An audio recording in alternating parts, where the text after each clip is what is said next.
Okay, so it's 2 o'clock and welcome to today's third lecture in this introduction to Python. Today we'll be talking more about this package we used yesterday, NumPy, and we will program an ideal gas simulation, so no more harmonic oscillator today. And then we will also make a video in our Jupyter notebook of Python. So first, before the lecture, I have some practical information. Some of you tried to join the Slack yesterday, but the invite link was broken. It was expired. So I'm pasting a new one in the chat right now. And I've also put lecture 1 and 2 on YouTube. So if you want to rewatch those or watch those for the first time, I'm also putting the links to those into YouTube. And let me just paste the link to Google Colab as well in the chat as well here. So now everything should be in the chat, all the links you need. So before we start, so let me know in the chat if there was anything that was hard or impossible today, or if there was anything that you want me to go through for a second time or something. Just write it in the chat and I'll catch up on that later. So today, the program, we're gonna talk a little bit more about debugging, not so much as we did yesterday. And then I had a question yesterday about the precision of the calculations. So for example, how many significant digits can you expect from numbers in Python? So I'm going to show you a couple of examples of this. And then after that, I will introduce this NumPy library. We've been using it a little bit, but it's actually a very large and powerful library. It's, as I write here, it's a foundation of numerical calculations in Python. So I will show you some examples of this, and we can also use it for matrices and basic linear algebra within Python and NumPy, and I'm going to show you some examples of this. So this part here is something we will, or you guys will be doing, those of you who are taking the next part, the numerics part, which is given by another teacher, by Guido von Rudolph. So that's tomorrow and Friday, and then Monday, Tuesday next week. So you will be using NumPy for a lot of that. So I hope we can get you up to speed with this. And then lastly, we have like this chemistry related example. So we're going to make, we're going to program a simulation of a gas with non-interacting particles, and we're going to make a video in our IPython notebook. And after the lecture, so I uploaded already the lecture material for today. So today's lecture and exercise set 3. And in addition to this, there is also a small graded set of exercise. I will upload it right after this lecture and send out all the information you need by email. So this extra set has a deadline for submission. So that's Sunday, the first coming Sunday now, May 10th at midnight. And it's available. It's going to be available from where all the other lectures are available as well. And to submit your answers for this there is a link here where you'll press this link and you have to put in a username and password. I'm not going to put it in this YouTube video because it's going to go on YouTube. I can paste everything in the chat. So please write down the things that I just posted in the chat. I'm also going to send this by email. So the way it's going to work is you're going to solve your the worksheet, and then you're going to put everything into this website. There's a multiple choice test on the answers here.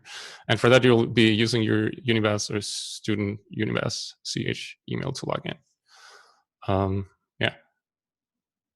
So I think that's all. So of practical messages that we have, and there doesn't seem to be any questions. So let's just head right into the lecture right now. So let's move this here, like so, and so let's head into Google Colab. And just like every other time we've done this, let's go to andersx/Python intro. Here, press enter. And you can also see I uploaded the solutions to yesterday's exercises right before this lecture. And there's also this intro exercises 3, which are the exercises after that you can solve after this lecture. And then finally, we have this intro lecture 3, which is the material I'll be going through right now. Let me also just take a moment to zoom in here. So let's open this guy.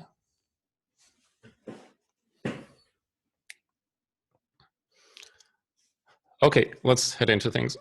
So I always like to start my lectures with a little bit of debugging, because then we can like reiterate some of the material we had last time. And last time we went into these functions, and here I put some functions that don't work like they like seem to be intended. So the first one here, it's called square, and it just calculates y as x times x, so x squared. So the problem with this function, it doesn't give the result that you would expect. So here I write k equals square of 4. So I would expect 16 to come out, right? So let's press OK to that and then run this. And it takes a while to initialize our Jupyter Notebook the first time. But now it works. Okay, so now you see you get this message, which is kind of strange. R is none, or K, sorry, is none. And as we normally would expect, a number would come out of this, but now we're getting nothing out of it. So how can you get nothing out of a function? And so this is an error I sometimes make myself, and I've seen lots of students make it, and this is why I chose this example. So what you need to have something come out of your function is a return statement. So for instance, here we would like to return the value of y. So we can put in a return statement here, and then we can try and run this code again. So press play here, and let's see what happens. And now, okay, we get the expected result. So always remember to have your return statement in your functions. And so the next example that doesn't work as extended here is called make sum. And what it does, it sums up over all the numbers. You can see here for I in range n, it just sums up all the numbers up to n minus 1, basically. And then it calculates a sum, and then it returns something. So if I call this make sum for I in range 20, I would expect the sum of all numbers from 0 to 19 printed out. So and here I print I, and then I print the value of make sum I here. Okay, and now you can see something weird happens. First it says 0, and then none, and then 1, and none, and so on. So I'm wondering what could be wrong here. So it gives the same result anytime here. So one thing we looked at both yesterday and on Monday was these indentations here. So they tell you when something is being run. So we can see we have this outer indentation level here. And for instance, this for loop, everything under this for loop that has an indentation, which is these blank spaces here, will be run under the for loop. And the same thing goes for this function. Everything that is indented goes under this function. And the same thing in turn also is true for the for loop.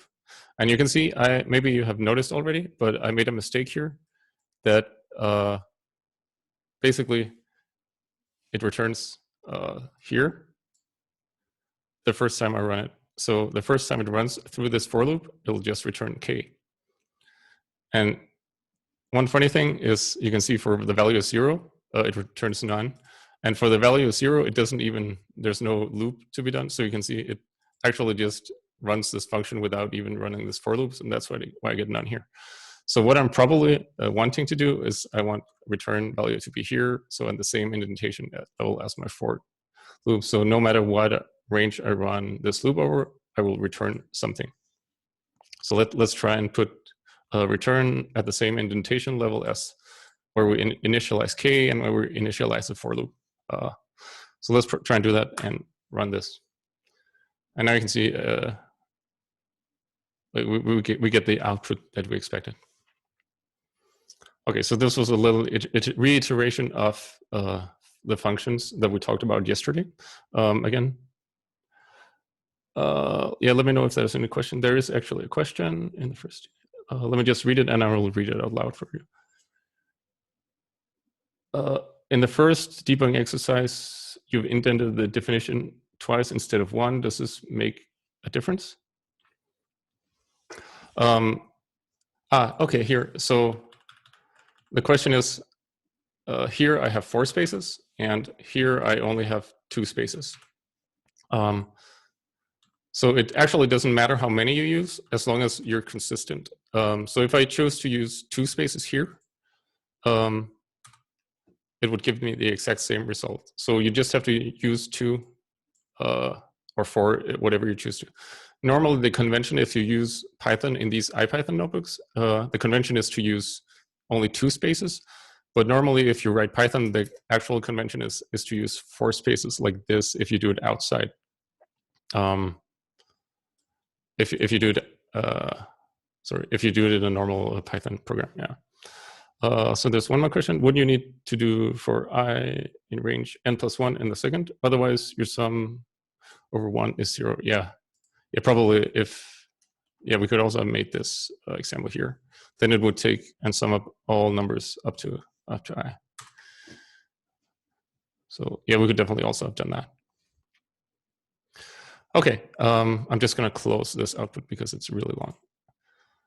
So yesterday we had I had a question in the chat about the precision of Python code, and this question was essentially how many significant digits do you have in a decimal number. So let me first say something about how the numbers are represented in the computer.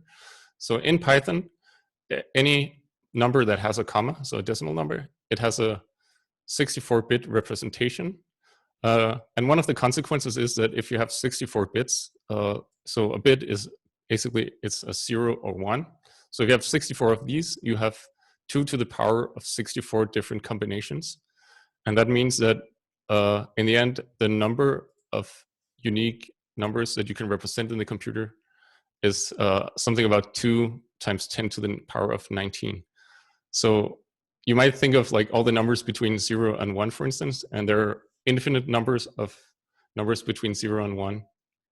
And of course, you can't represent all of them if you only have this many numbers in the computer to handle. Yeah, and one of the things that this creates is that there's only a finite number of points after the decimal that are significant.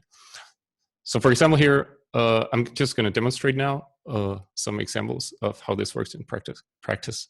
So here I'm writing something very simple. So 1 minus 1 e minus 8, which basically is 1 minus 1 times 10 to the minus 8th. So let's see what this becomes. And you can see this is exactly what we expected, 0.999999999. So I think there should be 8 nines here. Yes, there are 8 nines. So this is exactly what you expected. Now, a little more curious example is you would expect this to give 0.3, right? So let's see what it actually gives. So now you can see there actually, it gives 0.3 and a lot of zeros. And then the last digit is actually a 4. And you might think this is really strange, which is definitely true. But this is actually caused by the fact that there is only a certain finite precision of your numbers. And the precision is about, I would say, 14 to 16 significant digits. So I guess if we counted all these, it would be like 16 or 17 down to here. And this would be like 17 or 18th digit here. And sometimes you actually run into errors because of this. And yesterday, in the very last example, we actually saw, I got a bit confused because I got an error that was exactly caused by this. So we can, for instance, say, what happens if we subtract 1 and then we subtract 0.999999, and here I have put in 10 nines in this. So you can see this is actually 0.000, and then the significant digits stop, and then it's basically just random what comes out of this. So this is 1 times 10 to the minus 10th, and then a lot of zeros here, and then some garbage. So this is actually only, I guess we can count these. There are 3, 4, 5, 6, 7. So this is about accurate to 17, 10 to the minus 17th. So what happened yesterday is that one of our partition sums, it got really, really small. And you can see here, I'm doing the exact same thing as up here. The only difference is here I have 17 nines. And it actually just gives me mathematical zeros. So instead of, it should actually give me something like 10 to the minus, or 1.0 times 10 to the minus 17th here, but it doesn't have a representation for this particular difference. So we can't expect to have more than like about 14 to 16 significant digits usually. And also I can display this in another fashion. So here I put this very large number, and it's the way I did this number was 1, 2, 3, 4, 5, 6, 7, 8, 9, 0, 1, 2, 3, 4, 5, 6, 7, 9, 0. So there are 20 digits in this. And I'm storing this in the variable x. And so here I'm printing it. I'm using a notation for printing called formatted printing, which is a bit more advanced. What it basically says here is that I want to put 35 spaces for my printing my number, and 10 of them should be decimals. And then I want to have my value of x formatted like this here. I'm not going to go through this formatted output, but it's something that exists, and you can look up how to use it because sometimes it's useful if you want to print large numbers. And now you can see our number was made up of the sequence of 1 to 9, and then 0 to 9, and then 0 again.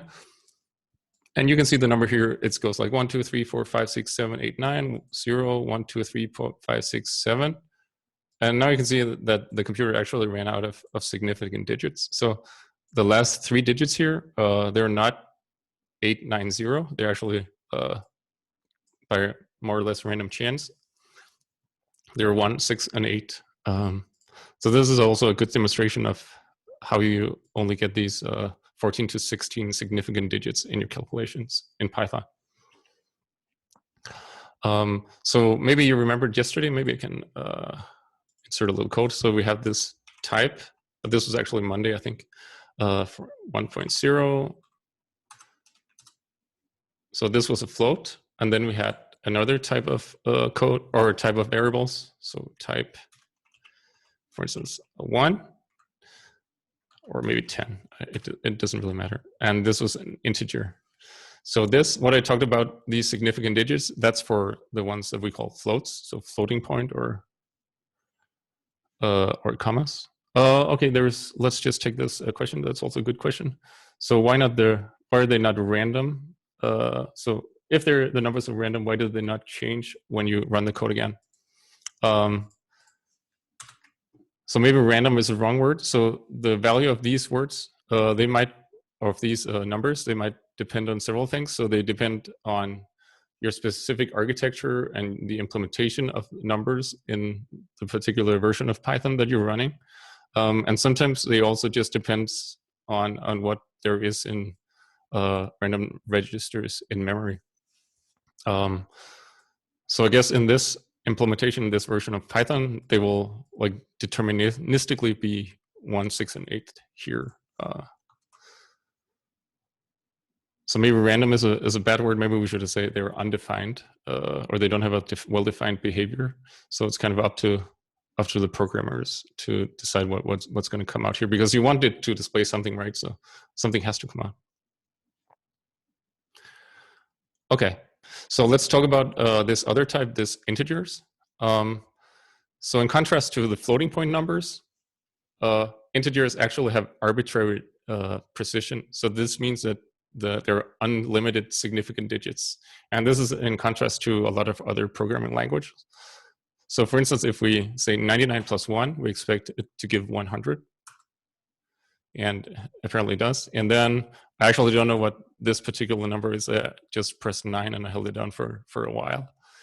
And if we only had these 16 significant digits, you would not expect this to increase by 1 if you added 1. But let's see what happens here. And you actually get the right behavior out of this. So for instance, if you're used to coding in Fortran or maybe C++, and you're using 32-bit integers, then this is what most programming languages, I think, use by default, 32-bit integers. That means that every representation in the computer for an integer is made of 32 bits, so there are 2 to the power of 32 possible numbers, and usually you just have the 1, 2, 3, 4 up to the max number. And this also means that the largest numbers most computers can handle are positive integers, for example, is about 4 billions here. And if you remember back when people were running 32-bit operating systems, there was an upper limit of how much memory you can have, and that was 4 gigabytes. And that's exactly because the addresses were called by using 32-bit integers.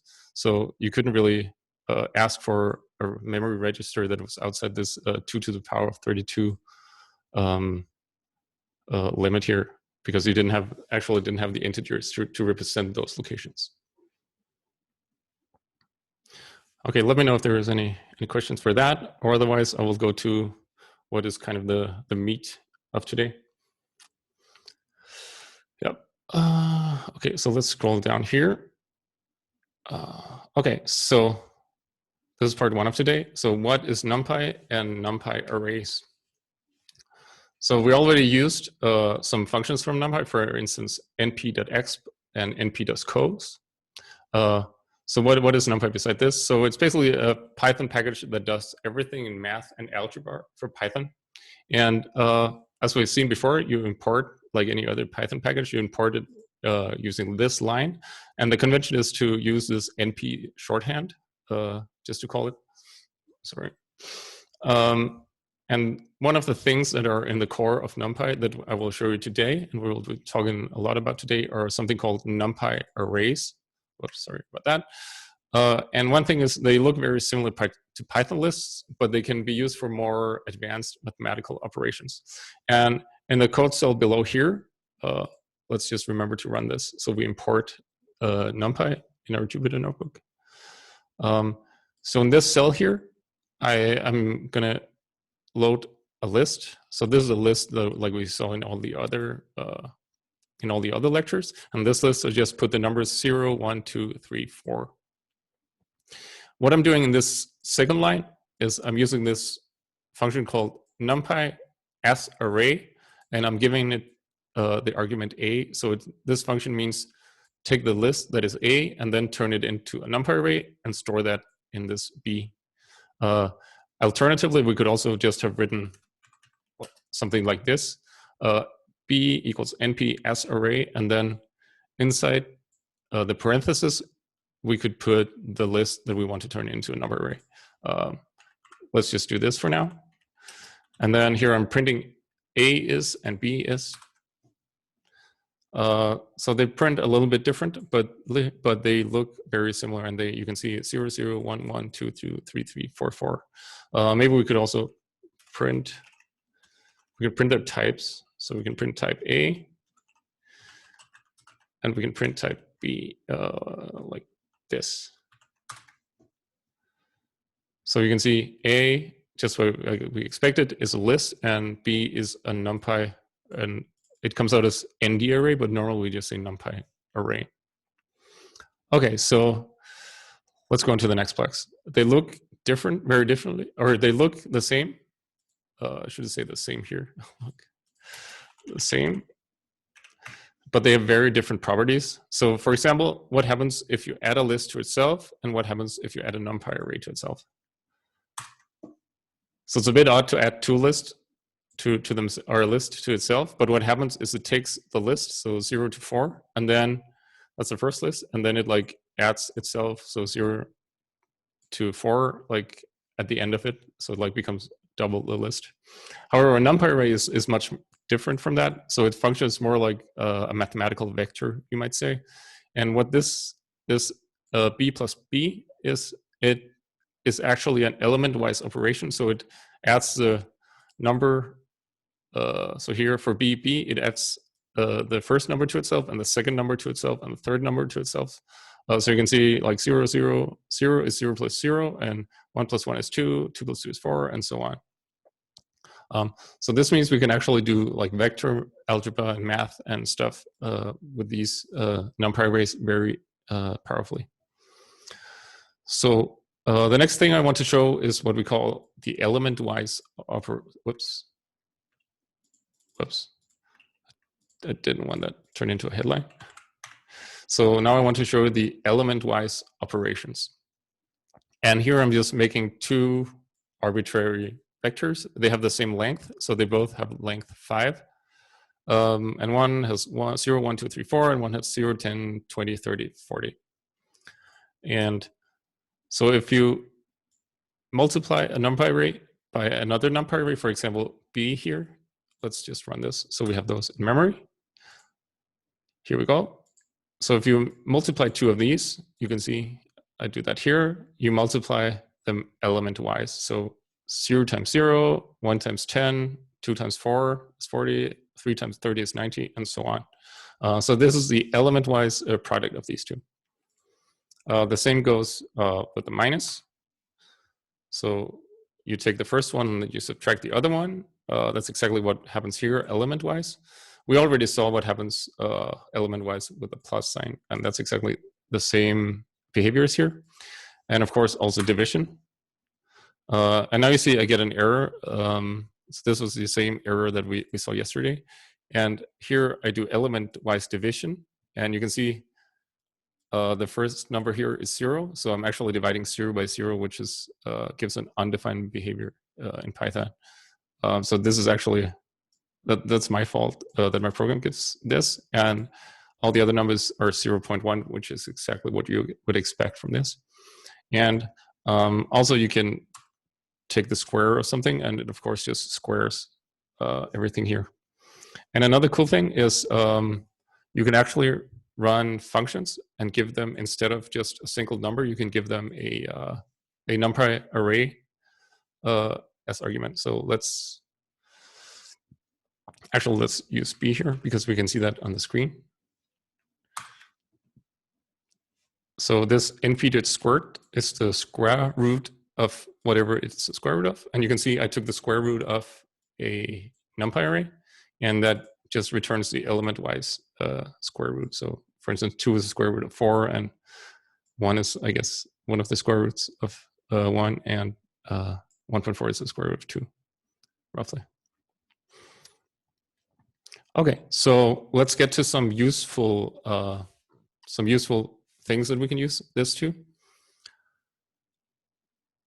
So for example, this vector addition, so just element-wise addition, if our numpy arrays were just simply lists, and we wanted to take A plus B and put that into C, we would, for example, we would define our lists, and then we would define this list C, and then we would loop over, for instance, here we have lists with 5 entries, so we would make a loop over range 5. And then for example, for A0 plus B0, we would calculate the value of that, and then we would, in the end, put that value into this numpy array using, for example, this append function here, and then in the end, we could print C. So this is what we did yesterday in one of the exercises. So this is quite tedious to do it this way. And like the powerful thing about numpy arrays is that you don't have to do all this stuff here. So here I'm converting A and B into numpy arrays, and it's just one line of code instead of for loop like that to do this addition. And you can see, because it's a numpy array, it doesn't print the 0.0, but the values are exactly the same. And also, for example, we know that from lists, let's say we want to print, let's say we want to print this number, so that will be the 0 first, or 0, 1, 2, the index 2 number in C. Then we would do like this. That should print 22. And numpy arrays, they work exactly the same way. So if we want to print this number here, we would also say 2. And we can print that just like it was a list. Let's run that. And you can see it works exactly the same way, except it has some smarter properties that lists don't have. Any questions so far? Or else I will just go on to the next point. Good. Okay, so so far we've been using this range thing, which maybe I should put some code in. So for I in range, like 10 or something, print I. So that's one thing we've done to create a list of numbers. Another thing we've done is like manually 0.1, 0.2, 0.3, and so on if we wanted a list that contains numbers like that.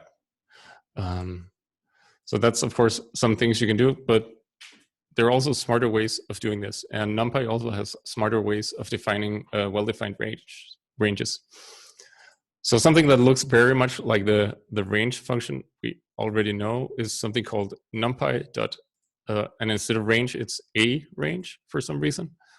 And it does pretty much exactly the same thing as you would expect to come out of the well-known range function here. So let's try and run this and see what comes out of np.arange here.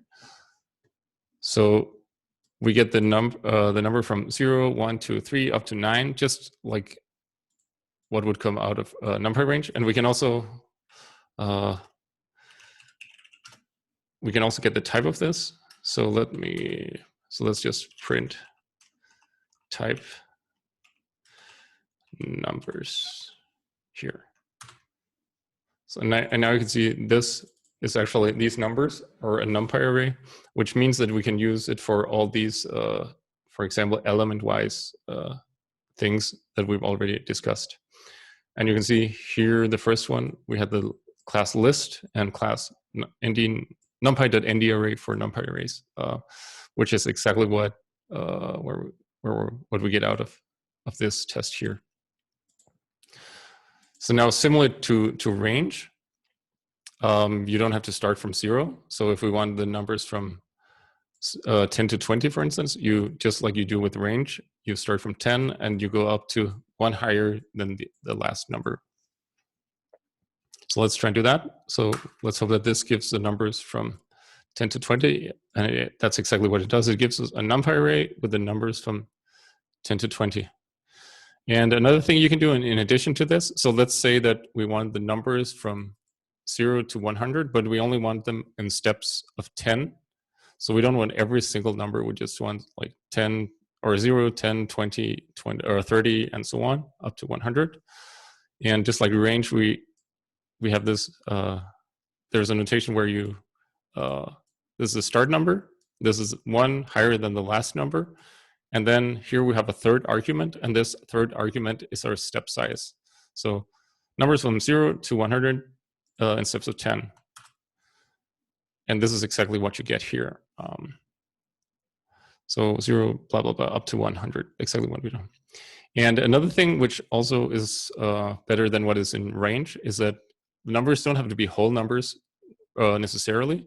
For instance, here, we can do the numbers from 0 to 1 or 0 to 0.9 in steps of 0.1. Let's see what does that. Yeah, and we can also do it in steps of 0.01. And then we get like 100 numbers or something like that that are equally spaced with this particular spacing. So this is something I often use for plotting if I want some very short range between my x-axis, the numbers, or my x values, for example. You can use these np.a ranges to that. And if you're sitting at home or you're watching this on YouTube, then I think you should just try and write any NumPy a range in this field and just try to run it yourself. Any questions? Otherwise, I'll continue with the next point on the agenda. Nope. Okay, so sometimes, yeah, so we're going to talk about random numbers and how to generate these. So often, if you do like sampling of events, or there are a lot of situations where you might use random numbers. I'm going to show you one later when we do this ideal gas simulation at the end of this lecture. And for instance, when we initialize the coordinates of our particles in the gas, we just initialize them randomly. And also NumPy has capabilities for these. And it's hidden in this numpy.random module. And the simplest function in NumPy random is it's also called random, and this is a function. And this function will give you a number between 0 and 1, so a floating point number, so it's a decimal number. So for instance, we can store this in x and we can print x. And now you see this is a random number chosen by Python, and we can try and run this again. And we'll get a different random number between 0 and 1. Let's just run this a few times.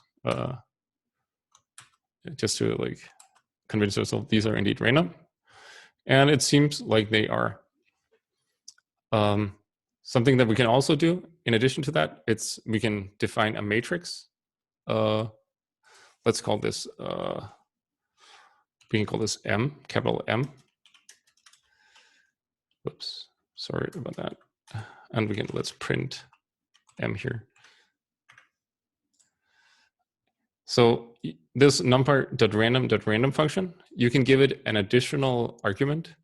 And this argument is called size. This is a keyword argument. And this argument, you can give, for instance, the value 3,4 in parentheses. And what it does is, instead of making just a single random number, it will make a matrix that is 3 by 4, containing random number made by this function. So let's try and do that.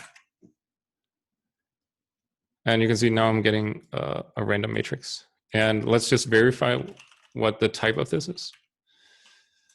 Type, we called it M. So let's just see this. And you can see this is also an NumPy array. It's just a two-dimensional NumPy array. Okay.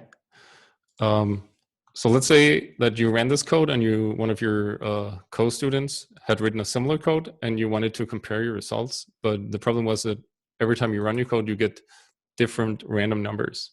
So there's actually a solution to that for reproducibility, and it's called seed. So there's a random number generator inside the computer, which is an algorithm. And because it's an algorithm, it has like a sequence of random numbers that it will give out.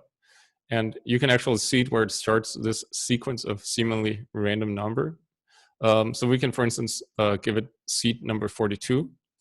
And it resets itself to the state, which is apparently called 42. And then if we, for instance, try to print a matrix that comes out of np.random.random, we can see what it is. So this is apparently the matrix that comes out when you set this to seed 42. And that means if we run this cell again, let's run it again. The first thing this cell does is to reset the random number generator to start from the exact same place as it did last time. So the numbers that come out should be the exact same every time I run this cell, because I started with the same seed. And as you can see, as I run it over and over, it doesn't change, as opposed to running this cell over and over. These are new random numbers every time. Okay, so in some of the exercises and also in the exam, there are these random seed numbers inside the code, and it's important that you don't delete those, because that means that you'll get consistent results every time you run the same cell. If you start a code cell with this seed number, it doesn't have to be 42. We could also have like 1001, and those would of course be some different numbers, but they would be the same every time I run this for the same seed. So there's a question: can different computers have different seeds? So if you set the same seed on two different computers, they will give the exact same result every time. So it's not specific to a computer, it's specific to the implementation of the random number generator behind this. And it should be the exact same if you use the NumPy random every time. Yeah. So if you run this code on your own computer with the seed 1001, you should see the exact same numbers here. I hope that is true.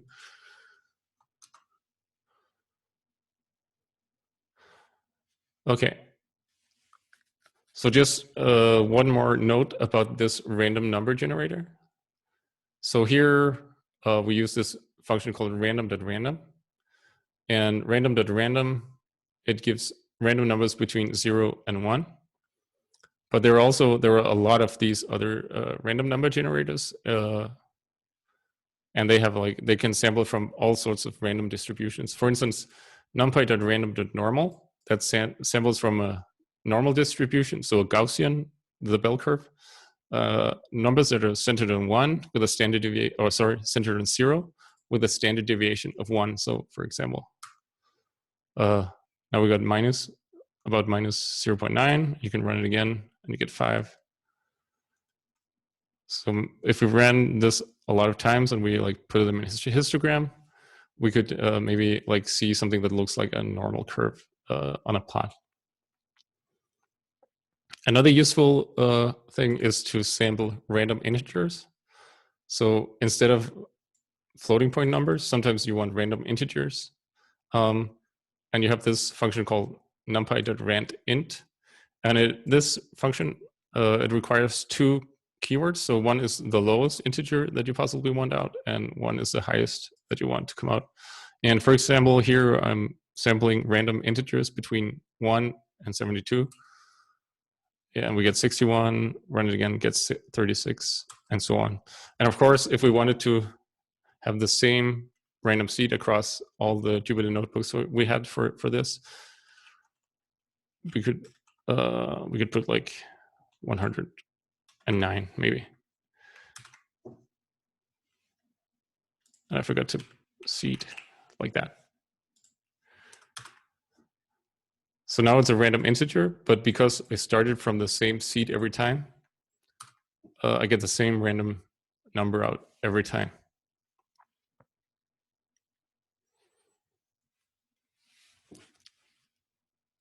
All right. So something that you'll be using NumPy arrays, and especially, so this is a matrix, and we also saw NumPy vectors, so 1D arrays and 2D arrays of this NumPy. So some of you tomorrow and the next 4 lectures will be taking a class on numerics, and part of this numerics will be you'll be using matrices and vectors in NumPy for some of the exercises, or I think a lot of the exercises, and also the people who are taking the machine learning part, which I'm giving later next week. In that class, we will also be using matrices and vectors and handling them with NumPy. Okay, so let's look at some vector operations. So what can you do if you treat these NumPy arrays as vectors? So here, I'm using this, I'm setting a random seed just to get the same result. If you're running the code yourself, you'll get the same result as I do. And set it to 2012, just the number I chose. And I'm using this numpy.random.random. And as a keyword, I give it size 3. So this means that A will come out and it will be 3 random numbers in a 1D array. If I had written 3.2, it would be a 3 by 2 2D array. So what you would call a matrix normally in math. So A and B, they're just random vectors. They're 3 long. And here I'm printing A and B, and you can see that's exactly what they are here. So I already showed you the element-wise sum. So, and we can run that, and we get just the element-wise sum of each entry in the 2 vectors. Something else we can do, which is more known from math, is a dot product. So you can do that in NumPy. There's a special function for dot products, and it's just called np.dot, and you just take A and B as arguments. And for instance, we can store it in the C, and we can print C. And as you might expect, the dot product to be just a number, a scalar value, and let's see what comes out. And that's exactly, the dot product is just a number, right? Where the scalar product is just a scalar. And the same thing goes, so now we should be a little bit wary. The element-wise product, so this is not a matrix product here, so A times B, that actually gives just the element-wise product, just as we would expect. Some other things, for example, is the outer product. So the outer product will give you a matrix, and that's exactly what we get from the outer product. And another thing you also can do with these NumPy vectors, or you can also, this also works for NumPy arrays, is you can scale them. So let's say I have this vector A here, that was A, and I just want to have the same values just 10 times larger. I can say A times 10 here. I can print C, and now you can see this is a tenth of this down here. So these are some very convenient tools to handle numbers in NumPy arrays. There doesn't seem to be any questions, so let's continue. So what we've seen now is vector operations, but we can also look at some matrix multiplication, for example, matrix operations. So again, let's reset the seed.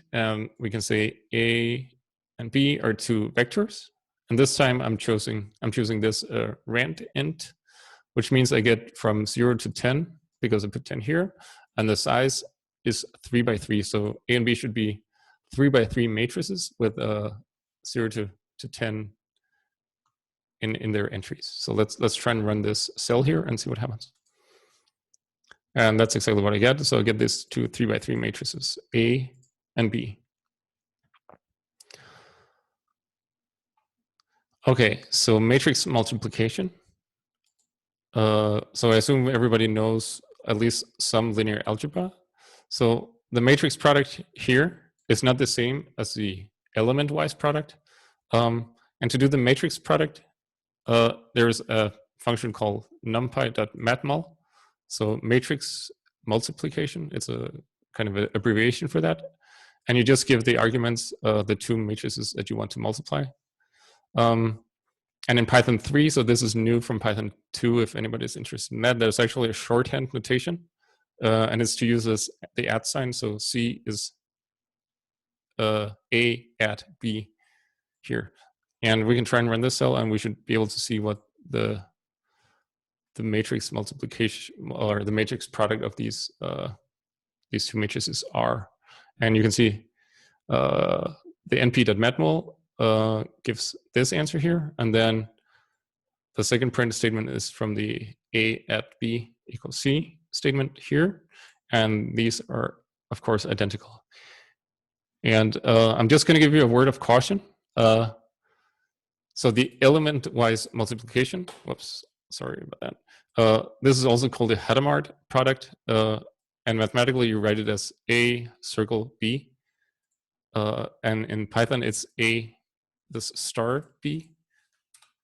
Let's just run that, and you can see like this is these are two very different outputs, and a lot of people mistake these two operators, and for that reason I prefer to use this matmul. So they do exactly the same thing at and matmul, but yeah, matmul is definitely the matrix multiplication that you will normally be using if you do linear algebra. So just be wary that you don't confuse these two. So element-wise multiplication and matrix multiplications. And also, so there is this function that we talked about for vectors, np.dot, and actually this np.dot can also do matrix multiplication. So what I'm doing here is, and so this is just a demonstration because you might see this in some code elsewhere. So let's make a matrix that is it consists of random integers from 0 to 10, and M is size 10 by 10. So this is M is a 10 by 10 matrix. And then let's also make a vector, which is also random integers from 0 to 10, and then let's make that size 10. And just to show you that dot and matmul give the same results, I'm writing here np.matmul, the matrix and the vector, and np.dot matrix and vector. And you would expect this to be the matrix product to be the product of the matrix with the vector to be a vector.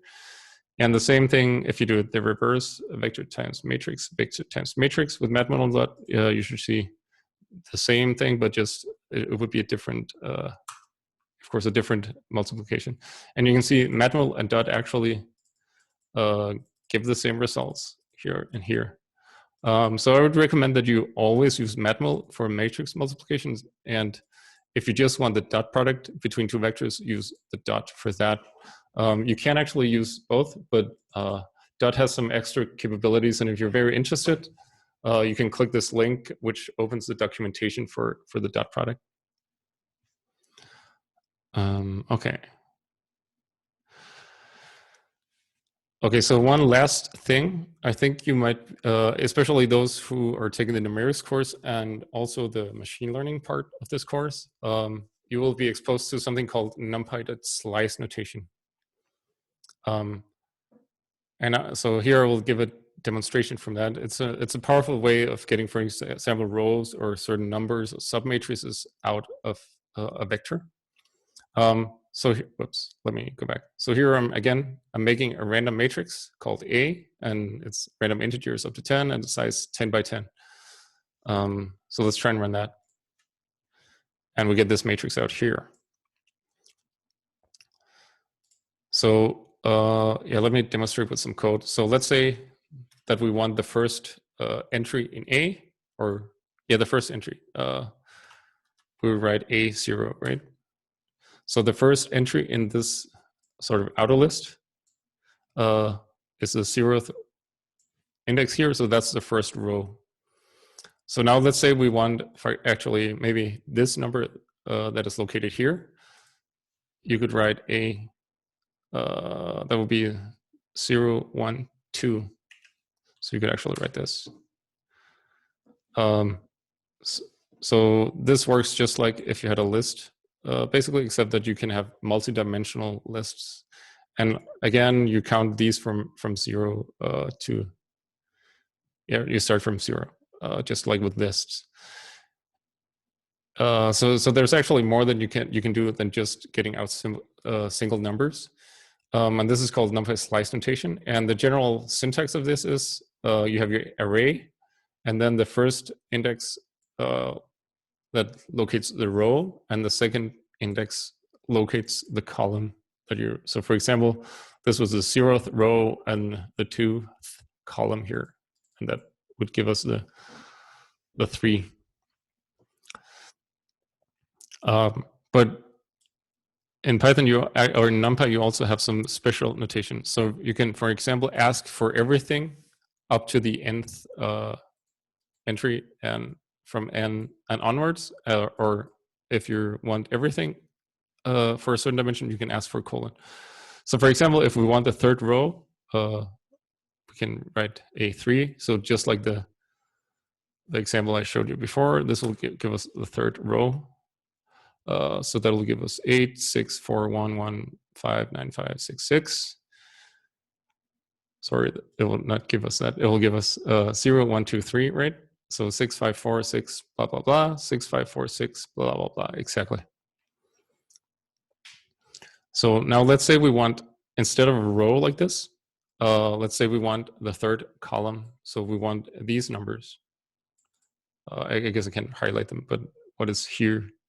So 6, 7, 1, 6, 2, 8, 8, 5, 0, 4. So what do you do in that case? So you would say, I want, from all the rows, I want the 3rd entry. So colon for all rows, and then for columns, I just want the 3rd. So colon, comma, 3. So let's say, see if that is 6, 7, 1, 6, 2, 8, 8, and so on. 6, 7, 1, 6, 2, 8, 8, and so on. That's exactly what we get here. Another thing is, for example, I want the 5 first rows.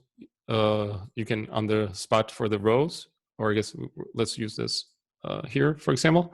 You can write, I want colon 5. That means I want everything up to the 5th row, including the 5th. So let's see if that gives us the 5 first rows. And indeed, it does. And the same way you can say, I want from row number 5 and onwards. And then you can see that gives us the other half of the matrix here. And you can, of course, combine them. So let's say you want the 5 first rows and you want the 5 last columns, you would write :5, 5 colon. And it would give us the matrix, the submatrix down here, I think. Oh, sorry. What did we ask for? The first 5 rows and the last 5 columns. So it'll be something like the first 5 rows and the last 5 columns. So it should be this part here. Yes, and that's exactly what the number is here. So yeah, the general syntax is array, row, and column, like this. Yeah, I think we already did this. So if you just want the entire matrix, you can just ask for a colon, comma, colon. And I think we already covered this. So this would be, for every row, give me the last 5 columns here. So that would be what is located here.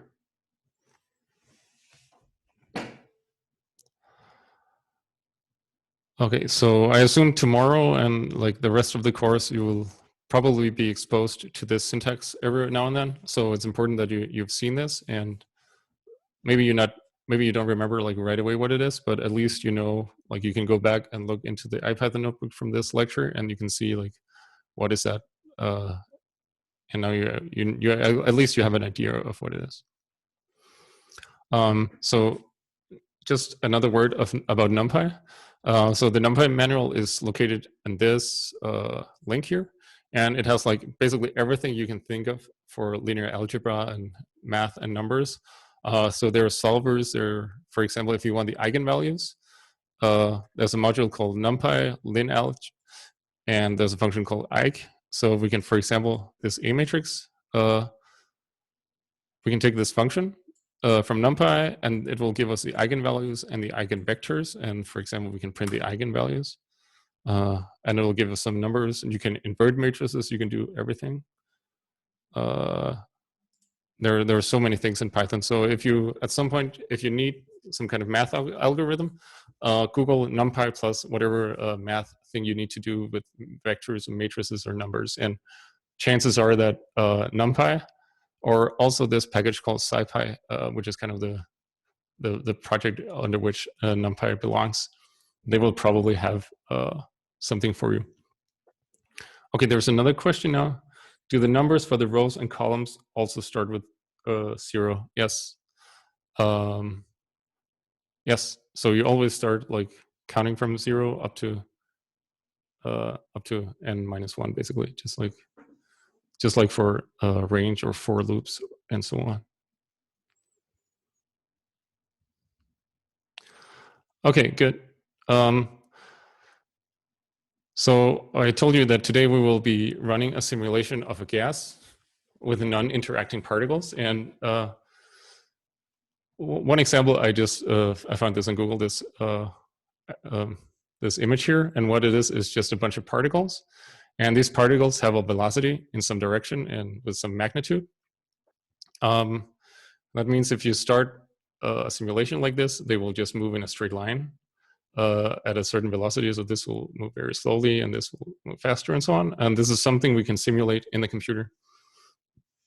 And the way we do this is we basically integrate over Newton's laws to simulate the movement. So if we describe, for instance, a coordinate, the x-coordinate of a particle as x, we can say x has a value as a function of t.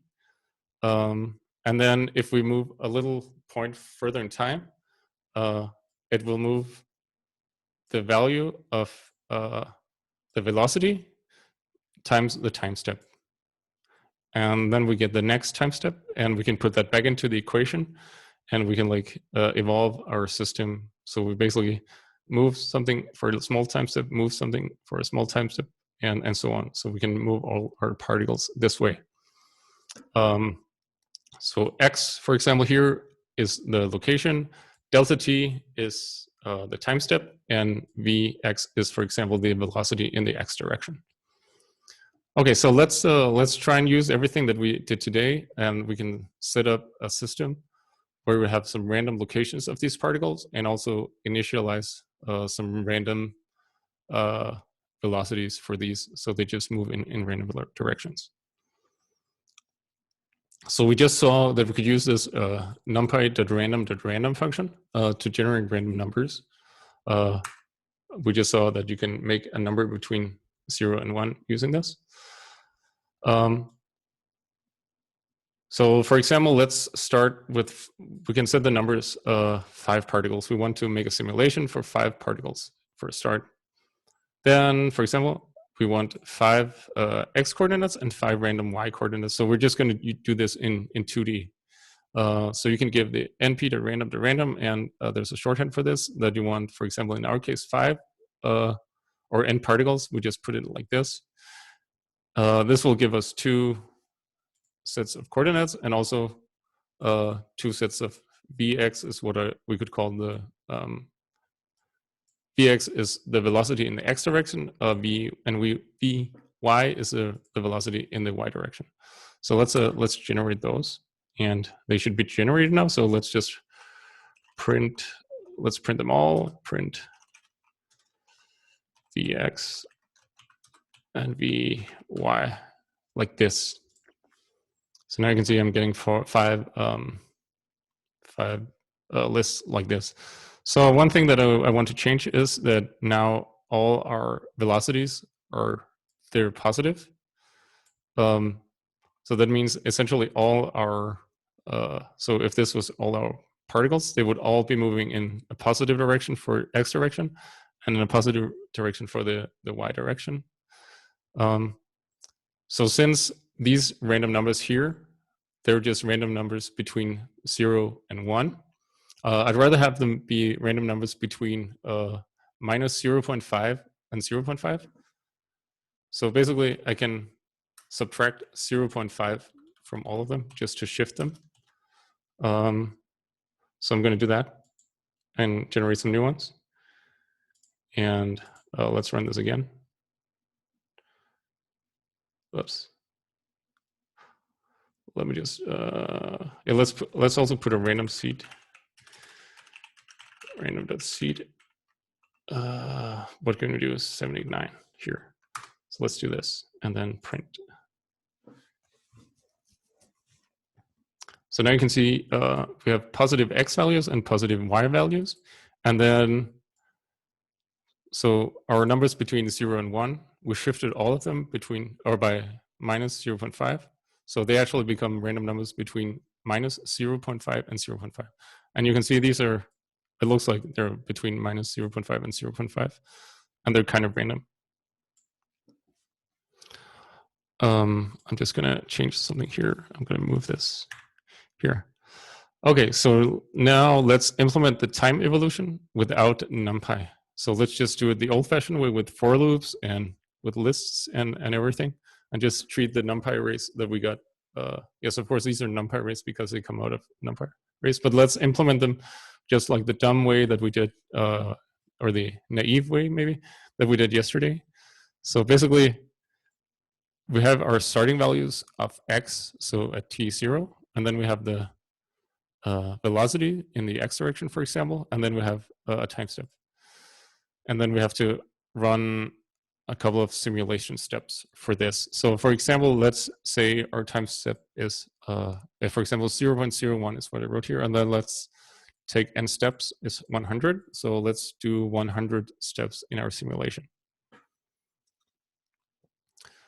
So my outer loop here for n in range n steps, actually let's just do 10 just for a beginning.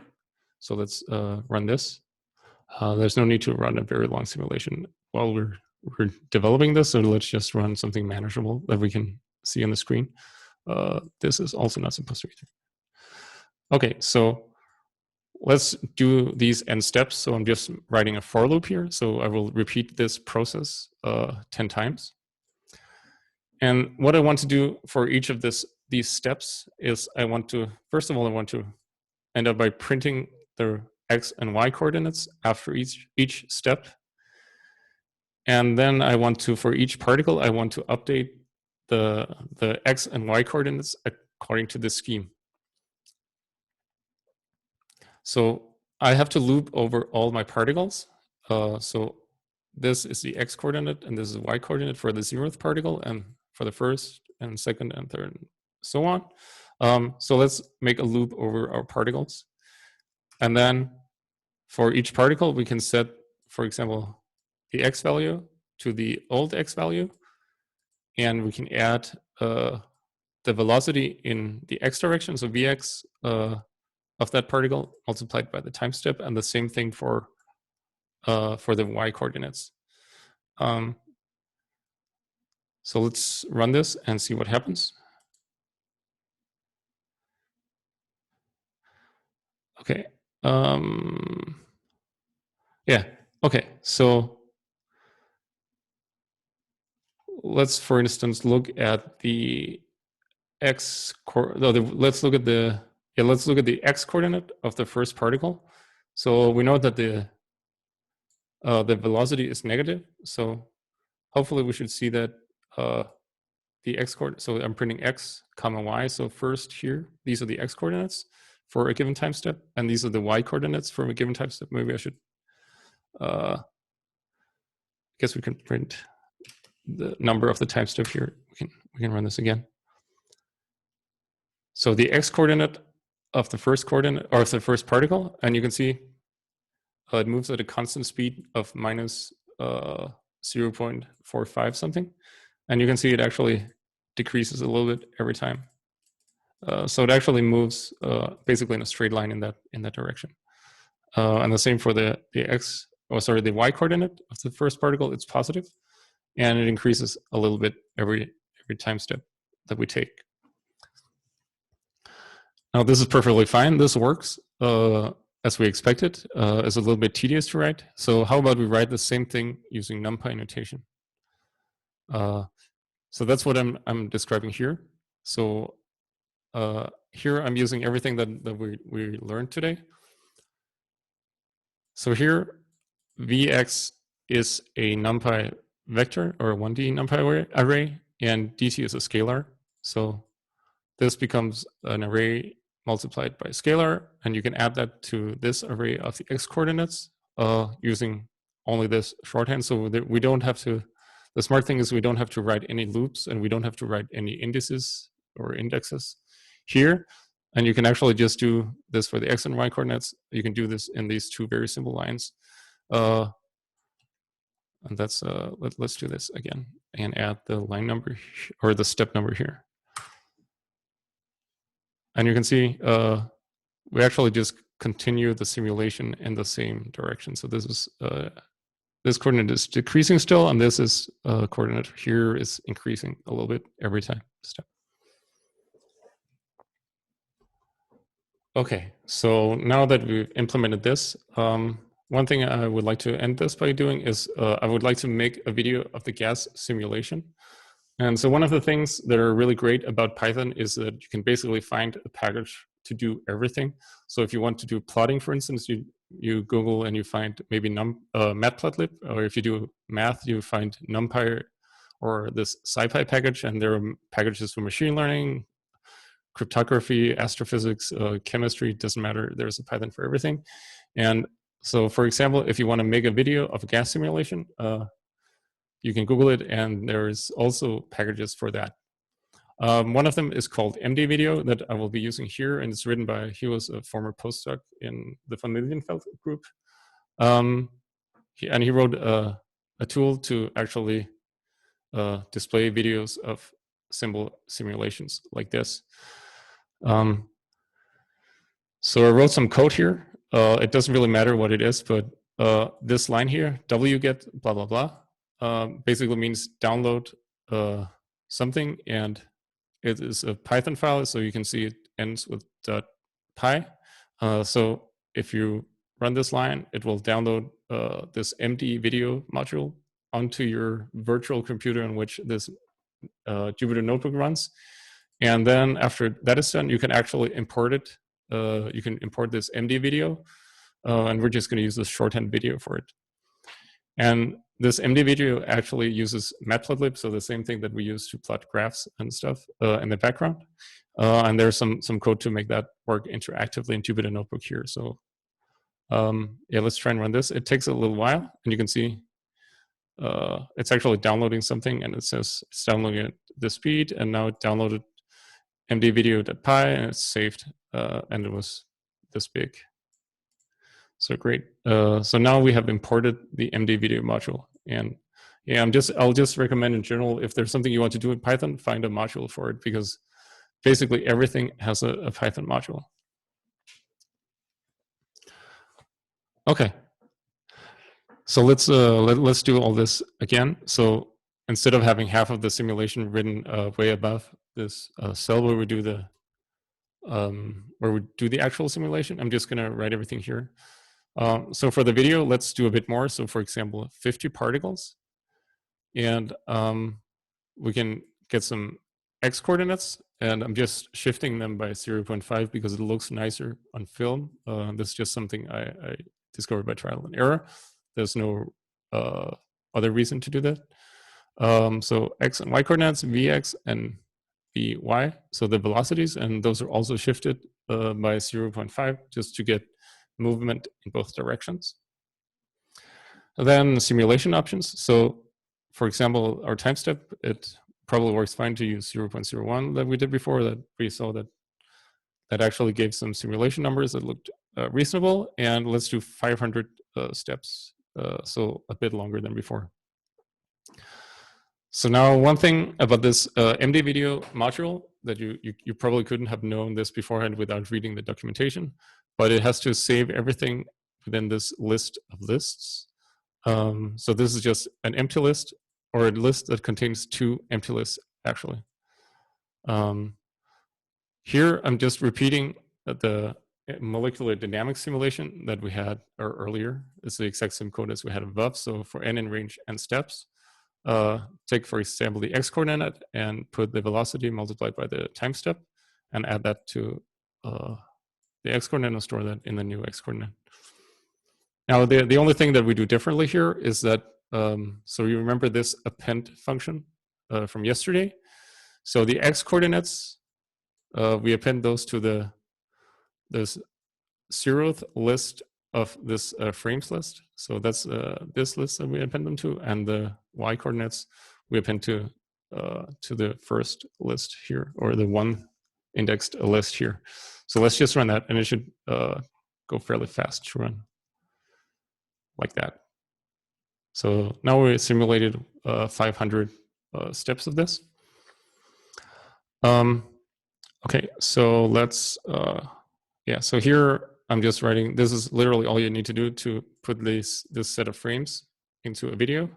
So this video module has a function called save, and it has a function called box width. By default, it's, I forgot what the default is, but I found that 1.0 works well. So there's something you might have to play with, the parameters of your functions that you use from various modules. But let's run this. So the first one makes the video, and the second one, it actually runs the animation interactively here in our Jupyter notebook. So let's press here, and it might take a little bit of time.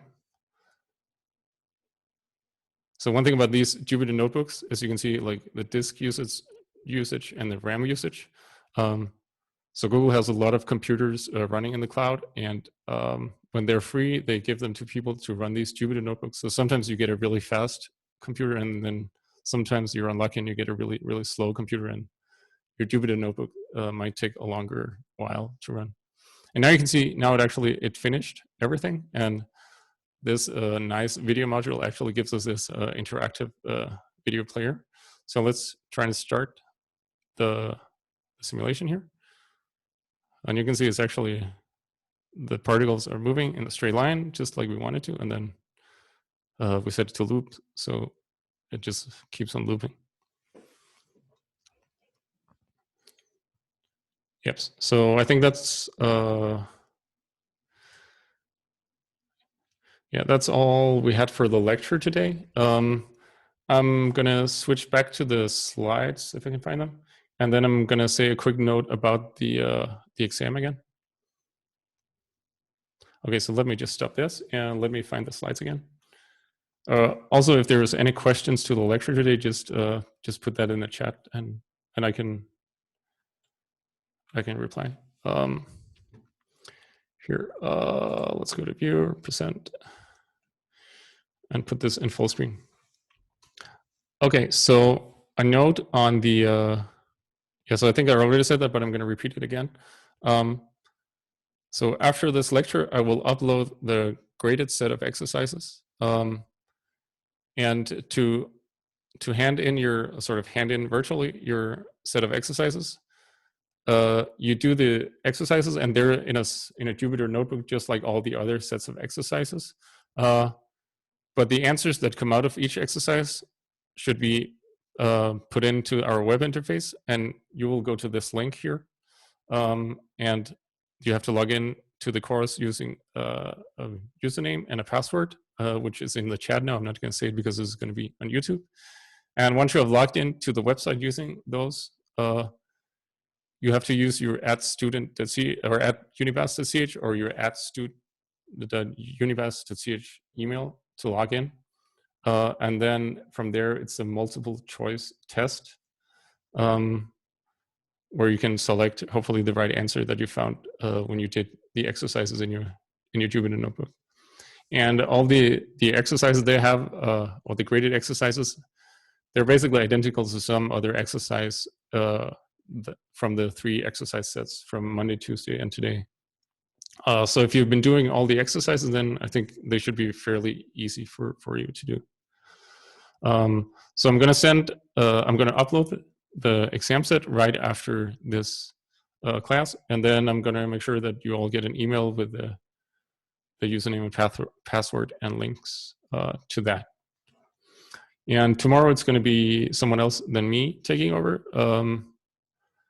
Yeah. So if you have any questions from now on or something, I suggest you write to me on the Slack channel or send an email if you have any questions for my lecture so far.